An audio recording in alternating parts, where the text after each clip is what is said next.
Así que nada, empezamos ya y vamos a empezar como siempre saludando a nuestros contertulios y contertulias. Egunon Amaya, Egunon Pochoko y Egunon Sabino. Egunon bai.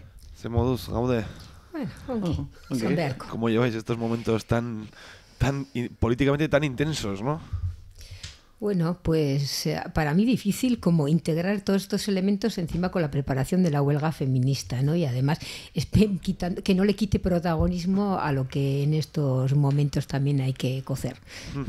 Pues vamos a arrancar hablando del juicio del procés, bueno, que hoy celebra su sexta sesión. Hoy están declarando Santi Vila, estaba declarando, luego igual metemos un poquito la señal en directo, sigue declarando Santi Vila, luego declaran también Jordi Sánchez y Jordi Cuixart. No sé cómo estáis viviendo el juicio, Sabino, ¿qué te está pareciendo? Bueno, lo estamos siguiendo, ¿no?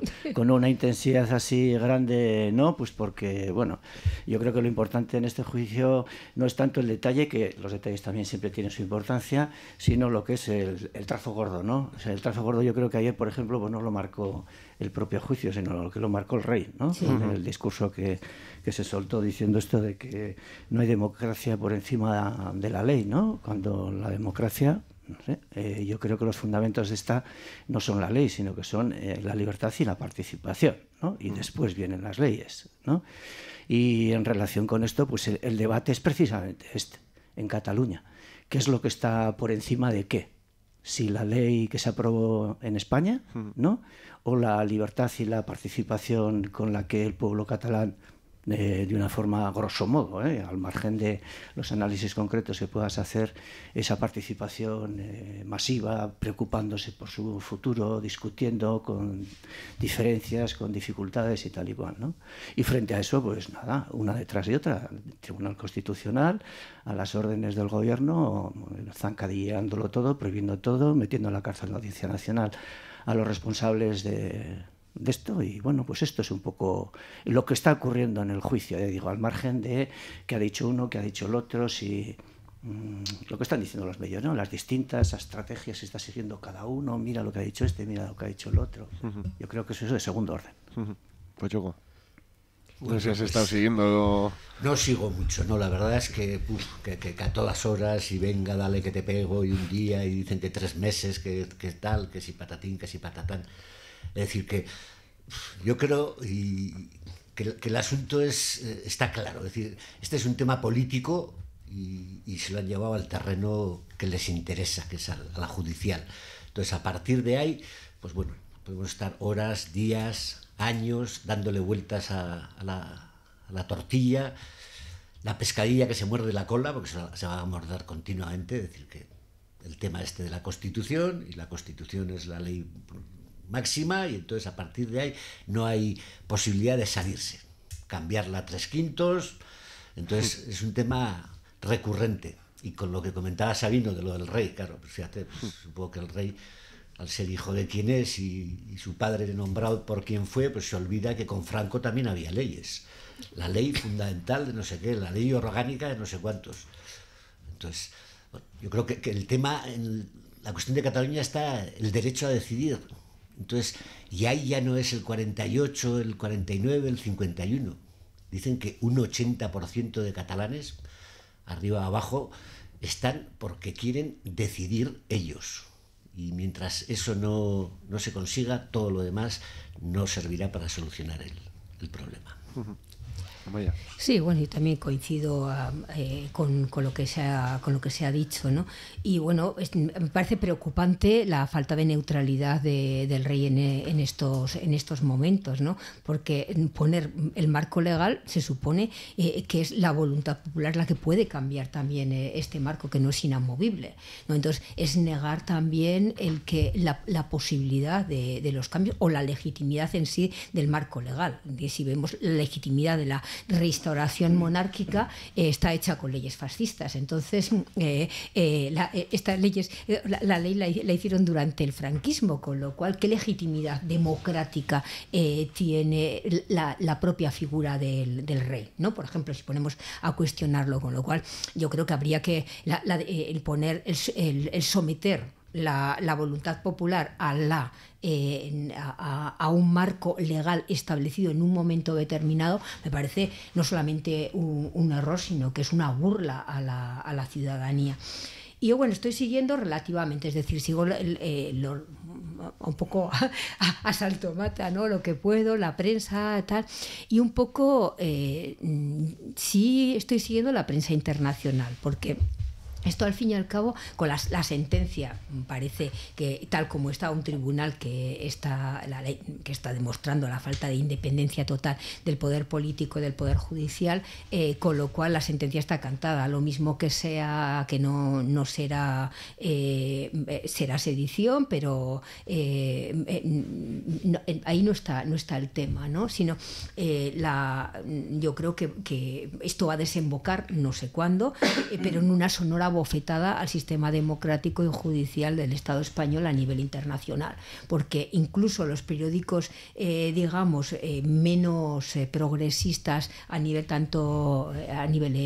europeo están hablando eso de la crisis democrática que hay en el Estado español, y por supuesto hablan, ya un poco que son un poco más progresistas, de crisis incluso de derechos humanos, ¿no? Y de libertades en el Estado español. Con lo cual aquí no están los políticos de derechas, están mirándose al ombligo pensando que con los mecanismos que en estos momentos la democracia entre comillas que tenemos en el Estado español está utilizando en contra del procés catalán, van a ganar la batalla. Pero esto solamente es una pequeña etapa, ¿no? El camino va a ser muy largo, y lo malo es que es muy duro para quien lo está viviendo, y también es muy duro para el pueblo catalán. ¿Creéis que, bueno, como ya habéis comentado alguno y que estamos leyendo en muchos sitios, ¿no? ¿Creéis que la sentencia ya está escrita? Bueno, en gran medida yo creo que el trazo grueso sí, hombre, evidente. Tienes un tribunal que está nombrado por quien está nombrado. Casualmente hoy también se ha recibido la confirmación de la sentencia del Tribunal de Derechos Humanos de Estrasburgo en relación con el caso de Bateragune, ¿no?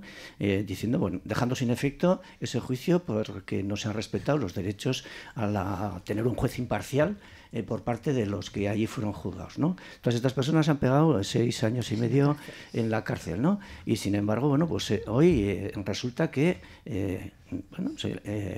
desde Europa se dice al 100% que este juicio ha sido injusto, que ha sido parcial, ¿no?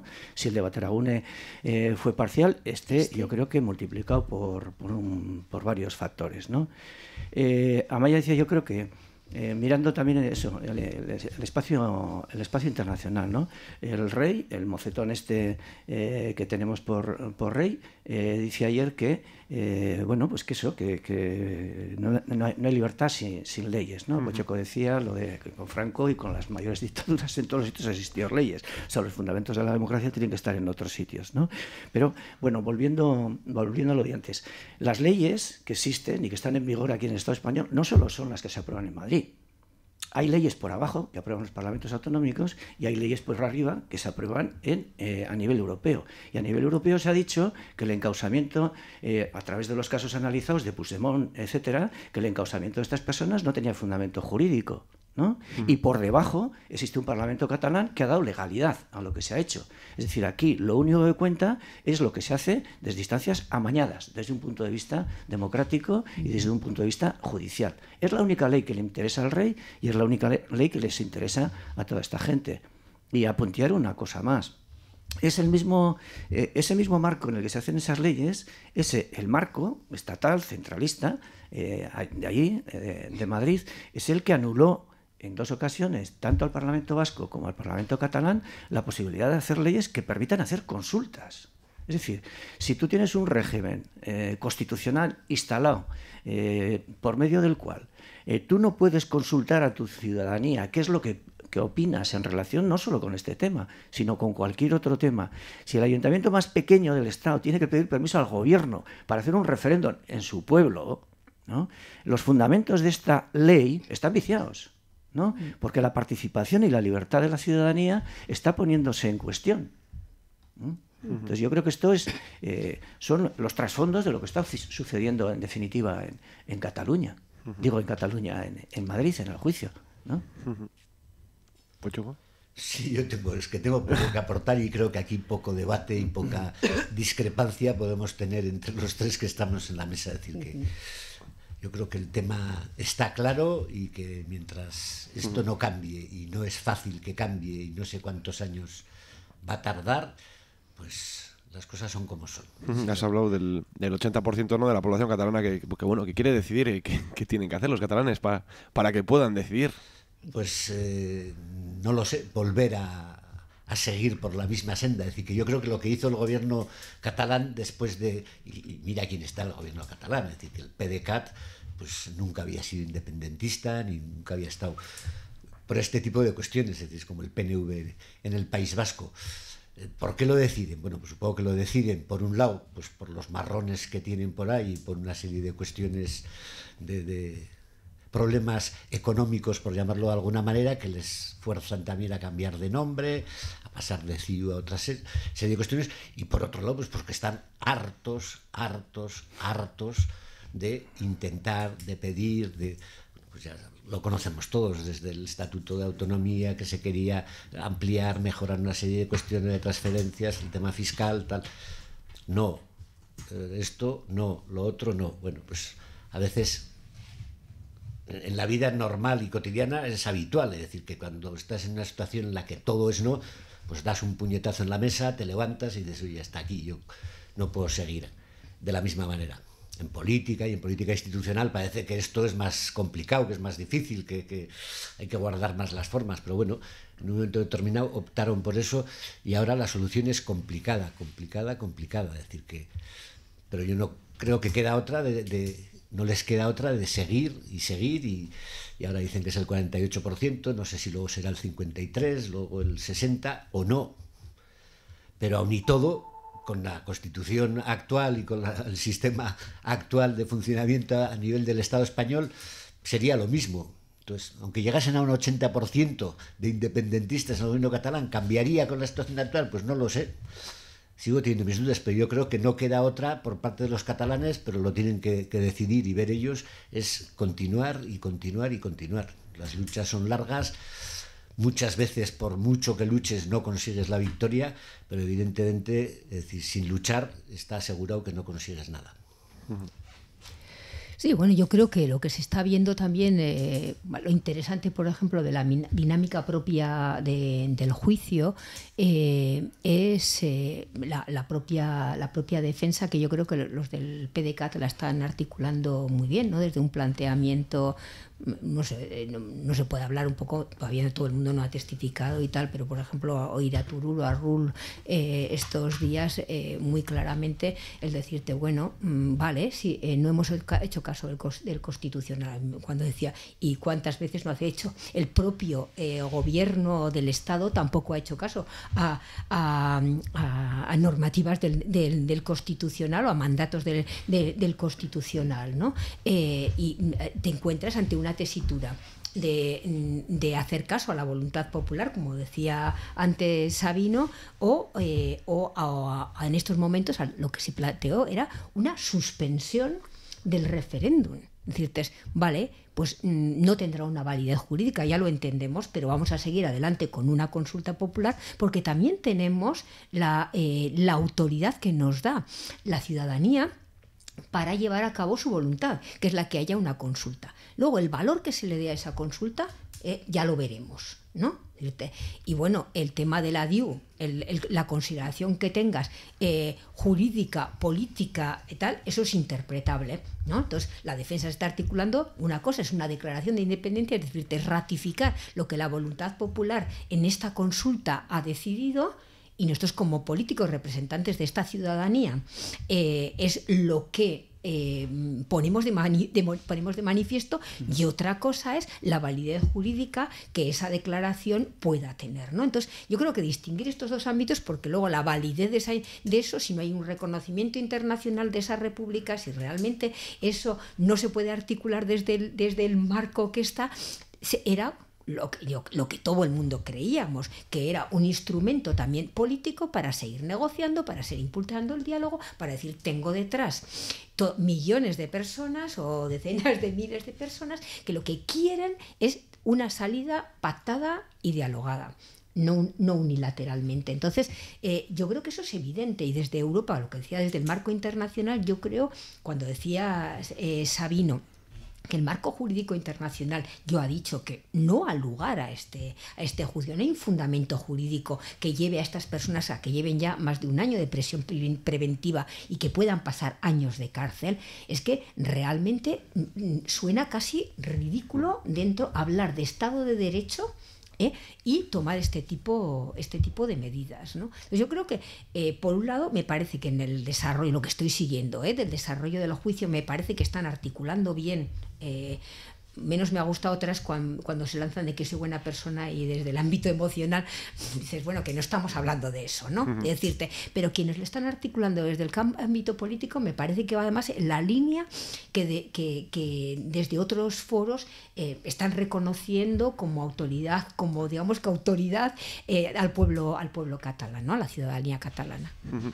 El otro día, bueno, yo sí que tuve la ocasión de ver un poco la declaración de Oriol Junqueras, ¿no? Y cómo explicaba, ¿no? Cuántas veces han pedido al Estado la negociación, ¿no? Entonces, lo que comentabas del tema internacional, ¿no? Que está la prensa internacional viendo esto, ¿en qué papel queda España? Viendo cómo se está persiguiendo una simple votación, ¿no? Que de lo que hablamos, ¿no? Una votación que hay más democrático que una votación, ¿no? Sí, fíjate, se me ocurre ahora, en Cataluña, en cualquier sitio, es completamente legal y se ve como normal. Que una empresa que se dedica a hacer encuestas haga una encuesta concreta formulando una pregunta muy directa, blanco o negro, a la ciudadanía para saber la opinión que tiene la ciudadanía catalana en relación con un tema. Uh-huh. Eso, así, tal cual. Es completamente legal que una multinacional de las encuestas o una empresa cualquiera pueda hacer esto. Si una empresa privada puede hacer esto, ¿no? ¿Por qué no lo puede hacer con más fundamento una institución pública a través de una decisión tomada soberanamente allí? Saber si esa población es partidaria o no de la monarquía. Saber si esa población es partidaria o no de que Cataluña sea independiente. Porque eso se puede hacer desde el ámbito privado y no con las garantías que da un procedimiento legal, institucional, porque no se puede hacer de la misma manera. Lo que decía Oriol Junqueras, yo mientras estaba allí en Madrid se han llevado planteamientos en este sentido que yo recuerde 3. Uh-huh. Es decir, el Parlamento catalán llevó una propuesta para que fuera modificada la ley de consultas existente a nivel estatal. La propuesta venía amparada por el Parlamento catalán, incluido el PSC. Uh-huh. Es decir, lo planteaba allí en Madrid a reforma de esta ley, pues lo que podría ser, yo no lo sé ahora con exactitud, pero igual un 80% del Parlamento catalán. Esta propuesta, que la llevaba un 80% de Cataluña, en relación con lo que decías tú, Pochuco, allí fue tumbada pues por un 90% de los diputados presentes. Pues el PSOE votó en contra, el PP votó en contra, UPyD votó en contra, y bueno, y otros grupos también, ¿no? El PSOE votó en contra. Sí. El PSOE votó en contra. Sí. Los parlamentarios catalanes del PSC se abstuvieron, no todos, pero esto fue el resultado. Es decir, ¿cómo se puede hablar este rey, ¿no? Este sucedáneo del anterior, que era a su vez el heredero de Franco? ¿Cómo puede hablar de libertad, de democracia y de leyes viendo este panorama? Con el Parlamento Vasco, con la ley de consultas de Ibarretxe, pasó otro tanto de lo mismo. Uh-huh. La propuesta que se llevó allí estaba respaldada muy mayoritariamente por el Parlamento Vasco. Y aquella ni siquiera se llegó a discutir. La catalana, por lo menos, se debatió y se votó. La del Parlamento Vasco se dijo que no procedía y se metió a un cajón. Izquierda Unida en Vascongadas, ¿no? A favor de aquella propuesta, y sin embargo Izquierda Unida Estatal en contra. Bueno, dices tú, pero bueno, ¿esto qué es? ¿Esto cómo funciona? ¿Quién está cortando el bacalao aquí por encima de lo que está diciendo la gente? Y es que no sé, el término democracia y consulta me parece que más democrático que eso, no sé si existe algo, ¿no? Ya, o sea que hay otro tema que es el que se plantea, que tampoco lo plantean para hacerla, es ¿quién tiene la soberanía en esto? No es el pueblo catalán, es el pueblo español, el que tendría en cualquier caso que decidir tal. Bien, pues es como si nos planteásemos que en Gran Bretaña con el Brexit, para salirse o no salirse de la Unión Europea, hubiéramos tenido que votar todos los europeos y no solo los británicos. Es decir, parece muy bien. Entonces, bueno, pues es que es un tema redundante y que tiene difícil solución. La solución, si va aumentando el número y la presión por parte de la población catalana en cuanto al derecho a decidir, el número de votantes que quieren la independencia, pues seguramente en el Estado español de por sí no va a tener su influencia, pero sí que la va a tener a nivel internacional. Es decir, que a nivel internacional cada vez le va a ser más difícil al Estado español defender que si hay un 60, un 70, un porcentaje y en la calle un movimiento, una lucha, claro, es difícil. Es difícil estar 1 año y 2 y 3 y haciendo manifestaciones de millones de personas y huelgas pero yo creo que no queda otra. Y luego, con respecto al caso de que estén el tiempo que lleva, la injusticia que supone. Aquí tenemos el tema de Alsasua. Es decir, los chavales estos, por una pelea a la noche, tal, que lleven el tiempo que llevan, es que claro, pues eso demuestra un poco el sistema jurídico, político que tenemos en este Estado.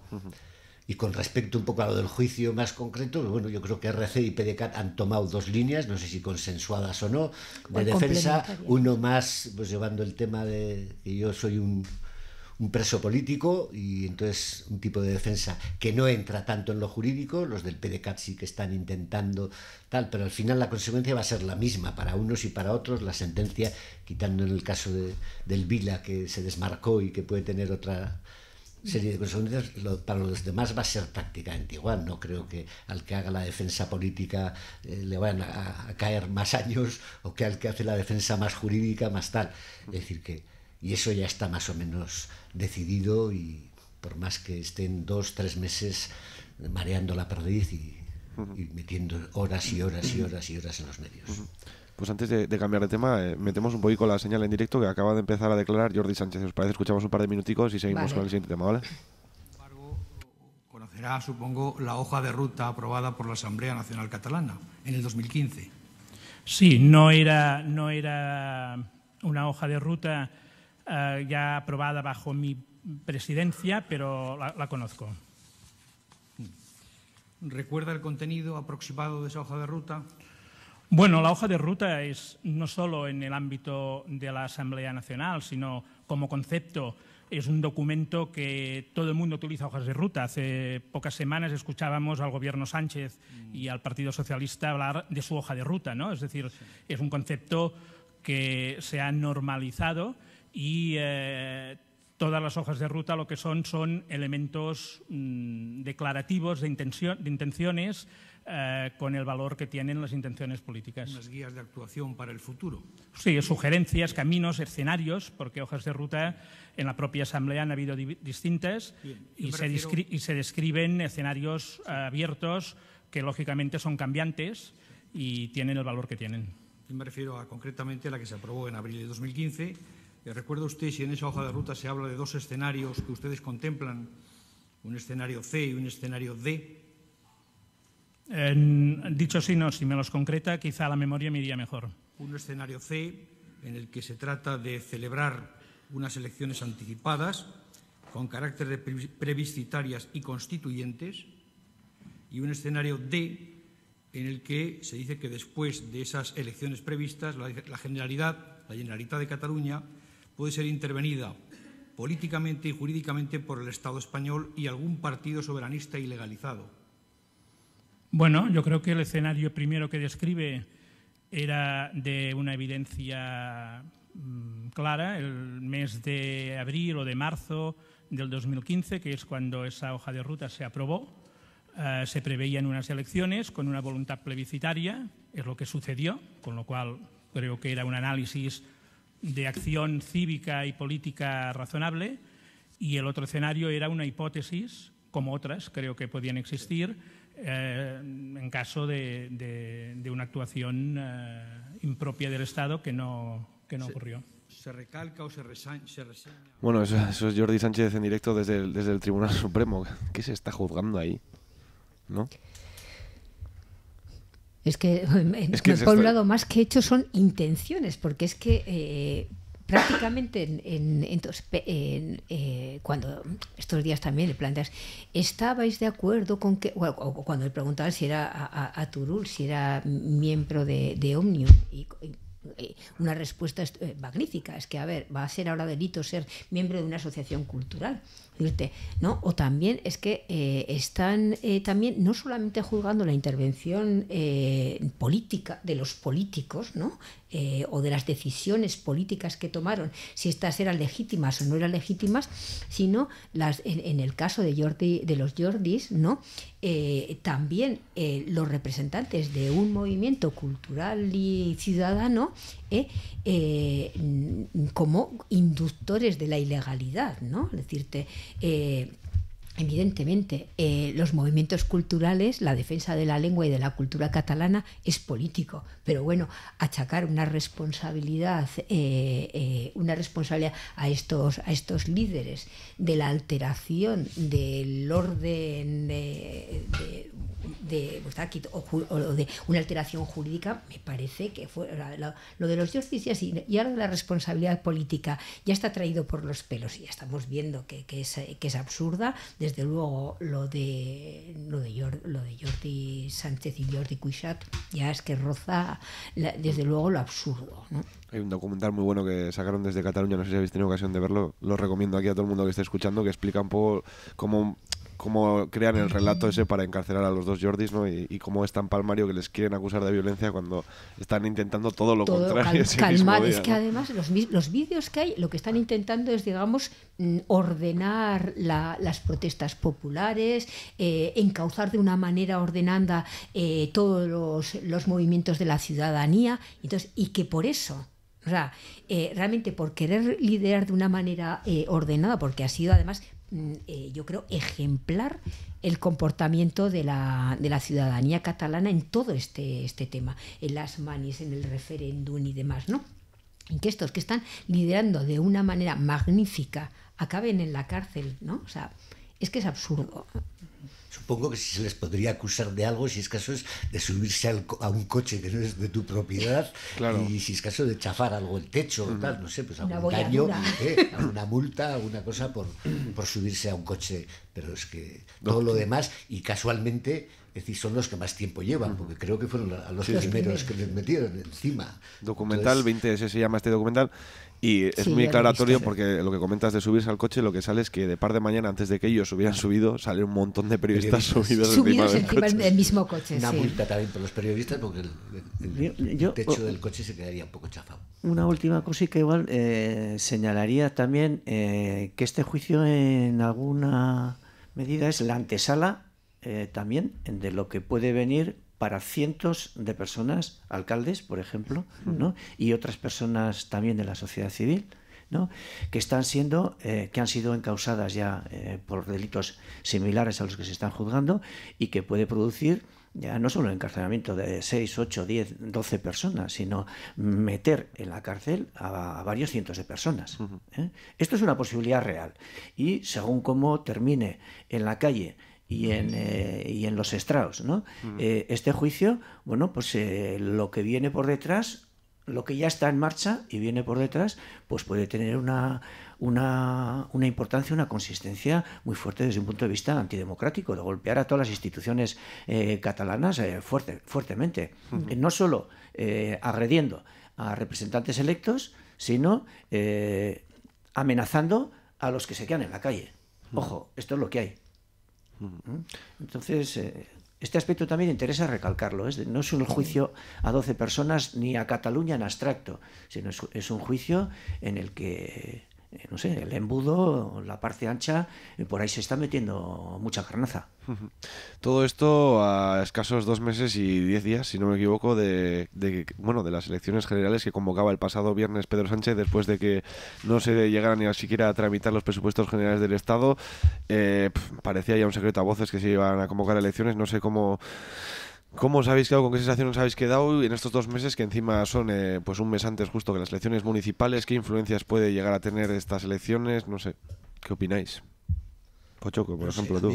A bote pronto, lo primero que me surgió cuando vi el día, porque tampoco era obligatorio ni haberlo hecho el 28, ni el 14 de abril, que parecía muy rápido, ni el 26 de mayo, por poder haber esperado, se puede esperar. Es decir, que el tema de los presupuestos, yo lo he repetido en diferentes ocasiones y con referencia a diferentes presupuestos, partiendo desde el Ayuntamiento de Pamplona, no sé qué, son eso, son presupuestos, son intenciones, son una hoja de ruta, una declaración, que luego se cumple, no se cumple, porque los ingresos son los que preveías o no, que se pueden transformar, cambiar partidas de un sitio a otro. Otra cosa es que, bueno, supongo que ha entendido que les interesaba hacerlas ahora y ha entendido que les interesaba mejor el 28 de abril que el 26 de mayo, que para mí, como ciudadano, ya lo que primero me llamó la atención es el despilfarro que supone en 2 meses seguidos prácticamente, pues gastarse 100 y pico millones, hasta 200 decían algunos, pues por hacer elecciones el 28 de abril y el 26 de mayo. Entonces, bueno, y ligando un poco con lo que hablábamos antes, pues bueno, ahora está ese tema que yo creo que el PSOE tiene una situación favorable, pues en cuanto al tema de Cataluña, ¿qué situación tiene? Bueno, no vamos a mejorar, pero como decía Sabino, ya con los que están encausados y con otros posibles, pues nosotros vamos a ser más favorables a que eso no, porque, a ver, cuando repetimos el tema de que el tema legislativo, el tema político está ligado al judicial, pues depende también quién esté en el gobierno, los fiscales, los abogados del Estado actúan de una manera o actúan de otra. Entonces, pues es este tema. Conmigo no vas a avanzar, porque yo llevo hablando de federación, de federalismo, de confederación 40 años, pero nunca he dado ningún paso adelante, que ese es el PSOE, pero en otros aspectos, pues igual no te voy a dar tanta caña como te van a dar lo otro. Elige entre malo o peor, que es un poco lo que hay que elegir a la ciudadanía continuamente aquí, entre malo y peor, porque cosas decentes y buenas hay muy pocas. Hombre, yo creo que era una crónica de una decisión anunciada, ¿no? Es verdad que lo que dices es que se podía haberse dilatado en el tiempo, aplicar las medidas que tenía previstas, los paquetes de medidas que se había comprometido y que convocándolas el 28 de abril no puede hacerlas. Bueno, yo discrepo el tema de que los presupuestos sean un tema secundario, me parece trascendental. A mí gobernar es realmente llevar a cabo unos presupuestos, que todo no se pueda, que tal, que cual, bueno, esos otros impedimentos, pero en principio los compromisos políticos reales no son los que dices en la campaña ni los que vas anunciando por ahí, sino realmente cuando se concretan en medidas que tienen su partida correspondiente, ¿no? Luego, a ver, yo creo que el tomar esta decisión y ya después de la manifa de Colón, ¿no? El trifálico de Colón, que me encantó lo del trifálico de la ministra, y de la testosterona de Colón, yo creo que colocan una buena posición de partida al PSOE, ¿no? Y que lo ha hecho por eso, ¿no? Es decir, como veis, toda la ciudadanía, no había ningún pacto secreto para sacar los presupuestos con los catalanes. Es más, hemos roto cualquier tipo de negociación porque se han subido a la parra y siguen, fíjate qué horror, pidiendo autodeterminación, con lo cual somos los buenos de la película, que queremos dialogar, que hemos querido hacer presupuestos sociales para toda la ciudadanía, también para la catalana, y luego la responsabilidad está en todos los demás y no nosotros, que somos los buenos de la película, ¿no? Entonces, este relato que se está construyendo Sánchez piensa que le va a colocar en una buena posición de salida, ¿no? El tema es que el problema de estas elecciones ya no es solo el momento, el no momento, sino lo que pueda salir de estas elecciones, ¿no? Lo que da un poco miedo, porque parece... Luego, menos mal que los sondeos y las encuestas parece que se están equivocando diametralmente, y esperemos que se equivoquen, no para seguir dando esta imagen que parece de una derechización preocupante de toda la sociedad, y de este populismo facha de Vox, que de repente, yo siempre digo lo que me equivocaba, ¿no? Desde esta tertulia diciendo que había que minusvalorarlo y no darle tanta cancha, y ahora de repente parece que va a haber un sorpaso incluso a a Ciudadanos, ¿no? Es decirte que esta pelea que me parecía, a mí desde mi punto de vista, hace unos meses me parecía absurda por ocupar el espacio de la derecha, y resulta que es que se está dando de una manera cruenta casi, porque es que hay una derechización, o al menos aparentemente, o todas las encuestas apuntan hacia allí y ojalá se equivoquen de medio a medio, ¿no? ¿Qué está en juego el 28 de abril, Sabino? Hombre, hay bastantes cosas en juego, ¿no? Yo creo que de todas formas, en concreto tampoco las sabemos. Es decir, porque lo que siempre ocurre es que los programas con los que se presenta la gente a las elecciones, los de la derecha, y en buena medida también, por lo menos de algunos de la izquierda, pues después se atemperan, se mezclan, se embarullan, se niegan, etcétera, etcétera, ¿no? Antes de entrar en esto, de todas formas, yo señalaría una cosa que tiene que ver también con la democracia, con lo de antes. Es decir, ¿por qué un presidente del gobierno puede convocar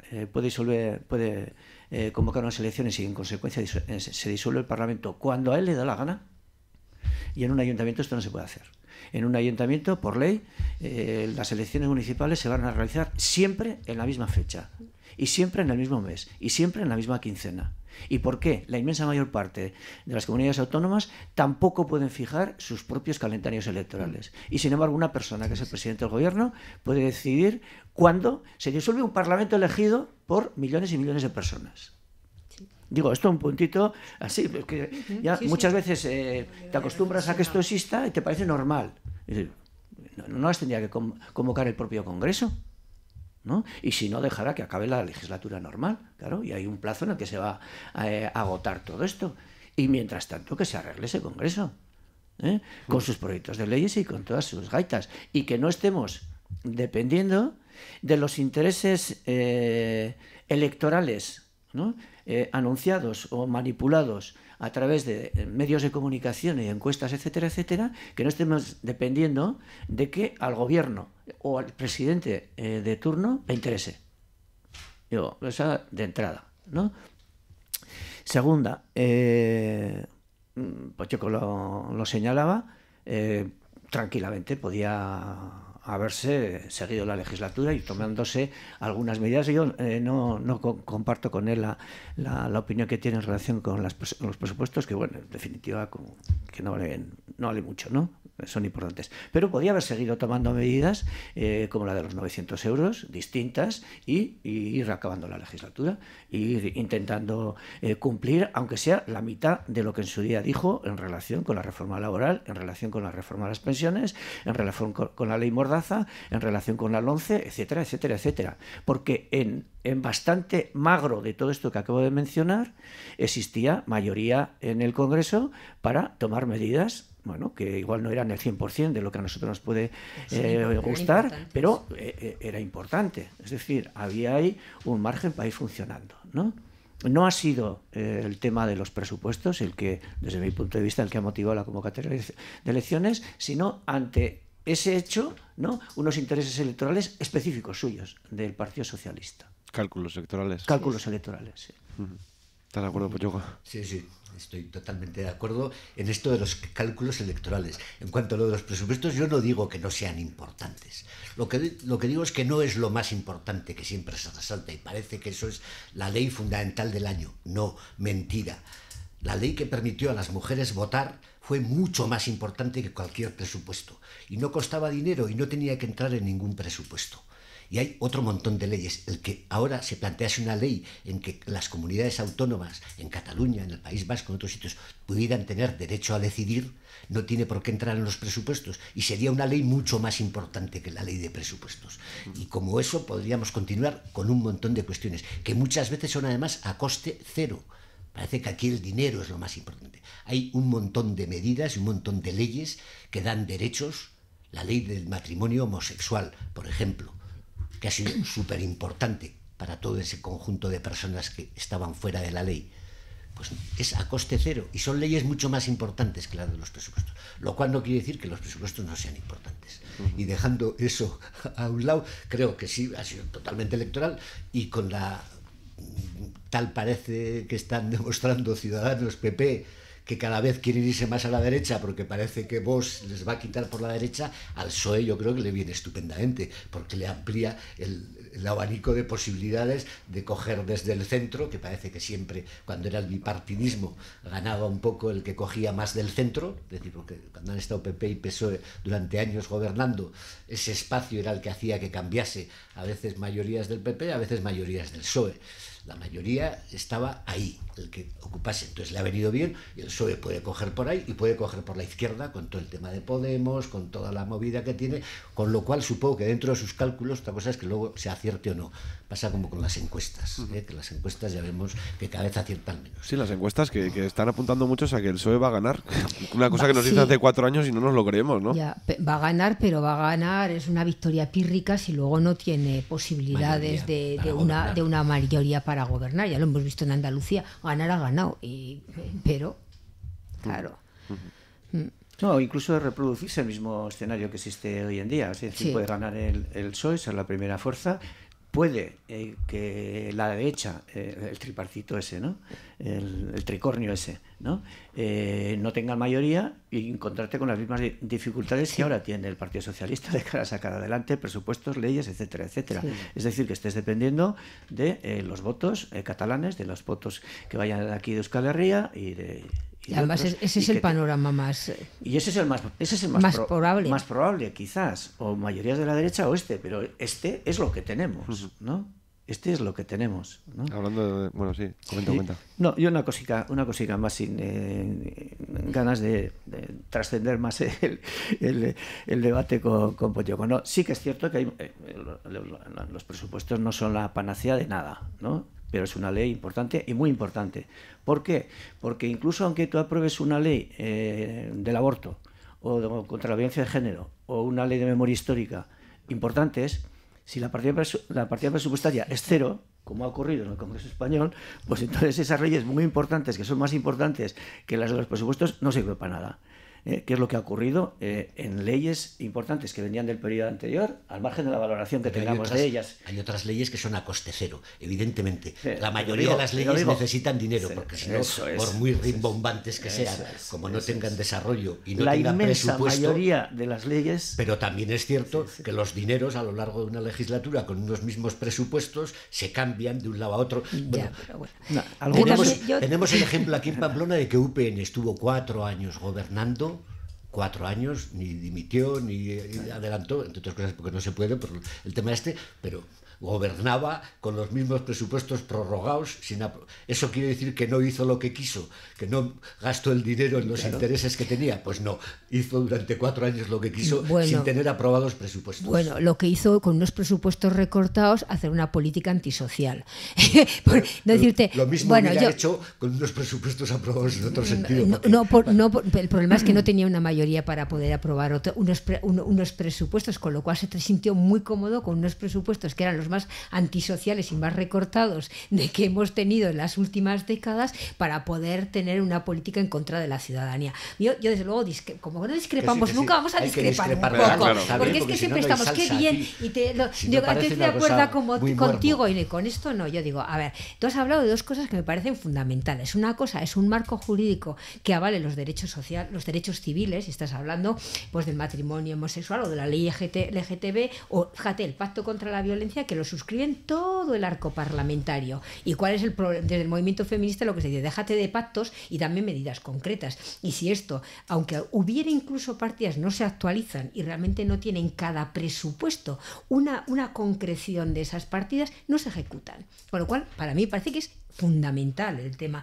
Estamos, desde muchas instancias sociales, estamos hartas de leyes que sean declaraciones de principios, pero que, por muy importantes y fundamentales que sean, luego no hay una concreción. Este año se va a desarrollar esta medida y para eso existe esta partida. Por eso me parece que por un lado está el marco legal importantísimo y que dices, claro, si es a coste cero, pues no lo quiero, ese marco legal, ¿no? Y otra cosa es cómo se actúa el poder que tienen los presupuestos para ejecutarse también y no, quiero decirte, pero por lo menos tienes un aprobado por un parlamento o por un ayuntamiento que esto es en lo que son nuestras prioridades consensuadas. Entonces, a partir de ahí, luego, si no lo ejecutas o no, esto es también la responsabilidad política de quien guía esa institución, el que no lo ha llevado a térmico. Y luego, además, el tema, cuando estamos hablando de un tipo de políticas que sean unas políticas sociales o unas políticas neoliberales, el instrumento de ejecución son los presupuestos, con lo cual me parece parece que es un elemento fundamental, vamos. Pochoco, responde brevemente y cambiamos ya. Ya, sí, una pequeña matización. Cuando he hablado de a coste cero, no quiero decir que las leyes no tengan que tener, que la mayoría tienen un coste y que si no se emplea dinero para llevarlas a cabo no sirven para nada, sino que hay cosas que no cuestan dinero. Hay cosas que no cuestan dinero. Como por ejemplo en el Ayuntamiento de Pamplona una declaración de zona saturada para el casco viejo que impide que se haga UNZU, impide que sigan abriéndose bares y hoteles y restaurantes y tal. Tiene coste cero. Y el que las mujeres pudieran votar, parece que hace mucho, pero no fue hace tanto, sin el permiso de su marido, sin el permiso de no sé qué, ir a poder sacar a la caja de ahorros el dinero, tal, tenía coste cero y fue una cuestión fundamental. Y otro montón. A eso me refiero con coste cero. No que haya que no meter dinero después a las cuestiones, porque entonces hay muchas que no salen adelante, sino que hay cuestiones fundamentales que no cuestan dinero. Vamos a ir acabando, pues, pero antes de acabar, el último temica que os había planteado, pues la derivada de las elecciones generales aquí en Nafarroa, y es que veíamos la semana pasada a la presidenta del gobierno de Nafarroa, Uxue Barkos, proponiendo una lista unitaria de cara a estas elecciones generales en el Congreso. Bueno, a priori Podemos apelaba a las cuatro fuerzas del gobierno del cambio, ¿no? Y Podemos y Izquierda Esquerra a priori decían que no. Bildu se lo pensaba. ¿Creéis que puede llegar a salir esta lista unitaria para adelante? ¿Y lo que supondría para Nafarroa? Hombre, a mí lo primero, en parte me hizo gracia, ¿no? La salida de Uxue Barkos. Ya sé por dónde va, sí. Porque al de 2 horas solo de convocarse, de saberse que las elecciones ya venían el 28, ¿no? Que se hiciera esta propuesta, pues fue un poco sorpresiva. Mucho más teniendo en cuenta que en las anteriores elecciones hubo un esfuerzo muy importante que no se materializó por sacar adelante una candidatura unitaria que abarcase también a las fuerzas de Gero Abay, y fue Gero Abay la primera fuerza entonces que dijo que no tenía ningún sentido, que el marco foral servía pues para decantar ahí un poquitín fuerzas, a ver dónde estaba cada cual y tal. El tortazo que se dio Gero Abay en aquellas elecciones fue bastante importante, me parece que fue la quinta fuerza, sí. Creo. Entonces, que ahora se esté dando muchísima importancia a ese tema, ojo, yo creo que la tiene, el tema de aglutinar el máximo de fuerzas de izquierda y defensoras de los derechos de la ciudadanía navarra. Aquí yo creo que es una tarea de primer orden, pero que tome la iniciativa precisamente la fuerza política que en su momento fue la primera contraria a desarrollar esto, pues me pareció un poco, no sé, me sorprendió un tanto. Y luego, hombre, yo creo que hay muchos elementos que se están poniendo encima de la mesa en estos días entre lo que está diciendo una fuerza política y la otra y tal y cual, pero yo creo que hay tarea en relación con esto, es evidente. Yo creo que, por ejemplo, lo que pasó la vez anterior, al margen de los resultados que pudo tener Podemos, etcétera, que 70 y tantos mil votos, creo que fueron unos 70.000 aproximadamente, de Gero Abay y de H. Bildu se fueran a la basura, pues porque se fue separado, ¿no? 65.000 en concreto. 65.000, sí, ¿no? Y eso perfectamente daba para haber posibilitado tener una representación en Madrid, al margen de cómo se valore esto, ¿no? ¿No? Yo creo que el intento así general que se hizo aquí entonces, sabemos que las cosas han cambiado, pero ese objetivo en un marco de elecciones que debido a la ley son bastante antidemocráticas, sí, ¿no? Que se haga el máximo esfuerzo por conseguir que lo que ha sido el cuatripartito pues tenga una representación directa en Madrid, me parece que es completamente positivo, y más teniendo en cuenta que, bueno, es una opinión completamente discutible y criticable, por supuesto, pero yo creo que la representación de otras fuerzas de izquierda en el Congreso durante estos 4 años pues han estado marcadas al 99% por intereses centralistas, españolistas. Pochoco. Os pido un poco de brevedad, que tenemos que acabar. Pues en principio de acuerdo con Sabino, sobre todo que Uxue ahora diga tan rápido y se haga adalid de la unidad, claro, y además con una figura consensuada a poder ser de su onda. Sería lo que no dijo, pero porque el tema de estas cuestiones, cuando hablamos todos de unidad, la unidad de la izquierda, la unidad no sé qué, luego el problema gordiano está en quién va primero, quién va segundo y quién va tercero. Entonces, este tema de la unidad, pues bien, lo hablamos con la boca grande, todos estamos por la unidad, pero luego siempre se traduce, por lo menos en el tema de los partidos políticos, a eso. ¿A quién pongo yo primero, quién pongo yo segundo? Tal. Entonces, como la otra vez, que eran los que habían sacado, pues Nafarro Abay, uno pensaba que la cosa